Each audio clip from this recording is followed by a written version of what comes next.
बोलो जयकारा बोल मेरे श्री गुरु महाराज जी की जय। The 19th of May 2026। Paramhans Advait Mat. सौजन्य लेखक तथा प्रकाशक Shri Paramhans Advait Mat publication society Shri Anandpur. Compiled by S.K. Dune.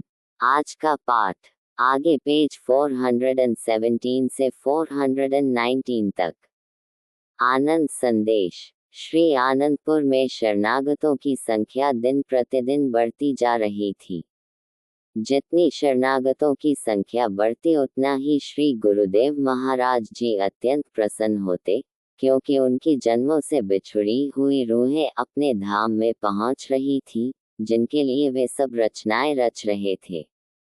वे उच्च संस्कारी तथा आतुर प्रेमियों को अर्थात रूहों को जो आपके श्री चरणों में शरणागत होना चाहती थी या भक्ति की अभिलाषी थी, उन्हें निज स्थान पर पहुंचा हुआ देख तथा अपने श्री गुरुदेव महाराज जी श्री दूसरी पातशाही जी के श्री वचनों को पूरा होता देखकर प्रसन्न हो रहे थे। अत्यधिक प्रसन्नता आपको इसलिए हुई कि आप जिस कार्य को पूरा करना चाहते थे वह संपूर्ण हो रहा था। इस प्रकार गुरुदेव महाराज जी श्री तीसरी पातशाही जी ने यथासंभव साधनों से सर्वसाधारण को भी प्रेम भक्ति का अमृत पिलाया।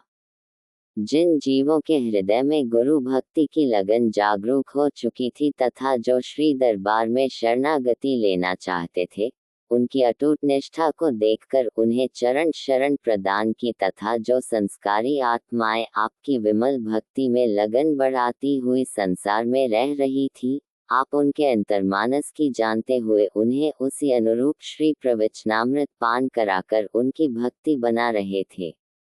भक्त धर्मभानु जी जो कि श्री गुरुदेव महाराज जी के अनन्य प्रेमी व उच्च संस्कारी आत्मा थे, उनका कथन है कि मैं दिल्ली में रहता था तथा सभा समाजों में व्याख्यान दिया करता था। ग्रीष्मावकाश होने पर मैं प्रायः श्री दर्शन के लिए श्री आनंदपुर आ जाया करता था। गर्मियों की छुट्टियां श्री दरबार की सेवा में ही व्यतीत होती थीं।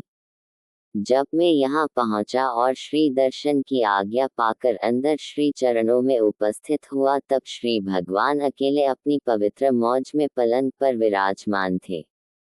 श्रद्धापूर्वक साष्टांग दंडवत प्रणाम किया और ज्यों ही आज्ञा पाकर मैंने श्री पदारविंदों में सिर रखकर आंखें उठाई तो सहसा श्री गुरुदेव जी ने फरमाया, सत्संग होता है। मैं असमंजस में पड़ गया कि क्या उत्तर दूं।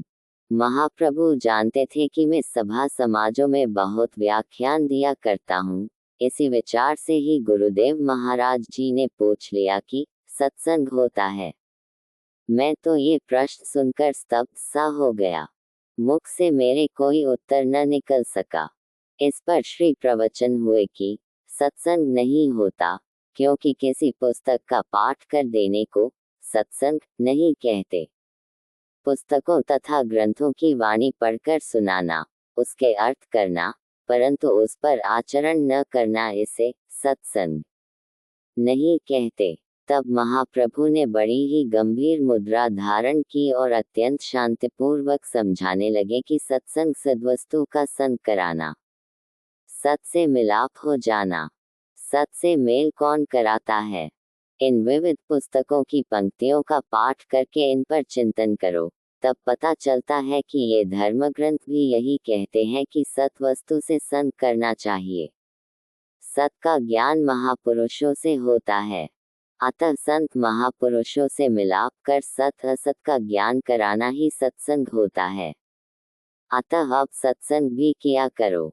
इन श्री प्रवचनों में कितना रहस्य छिपा है कि एक तो महापुरुष जीव को असत से सत देश की ओर ले जाते हैं, दूसरा आपने ये स्पष्ट करा दिया कि भक्त धर्मभानु जी केवल महाभारत रामायण का पाठ ही सभा समाजों में न किया करें, अपितु इनका वास्तविक अर्थ समझाया करे, जिससे अन्य जीव भी इन ग्रंथों के रहस्य को समझकर संत महापुरुषों की संगति प्राप्त करें तथा अपने मानव जीवन का पूर्णतया लाभ उठा सके।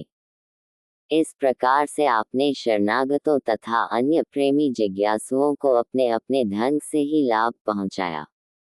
बोलो जयकारा बोल मेरे श्री गुरु महाराज जी की जय। अगले पाठ में श्री श्री 108 श्री स्वामी वैराग्य आनंद जी महाराज आनंद संदेश पेज 419 से आगे। बोलो जयकारा बोल मेरे श्री गुरु महाराज जी की जय।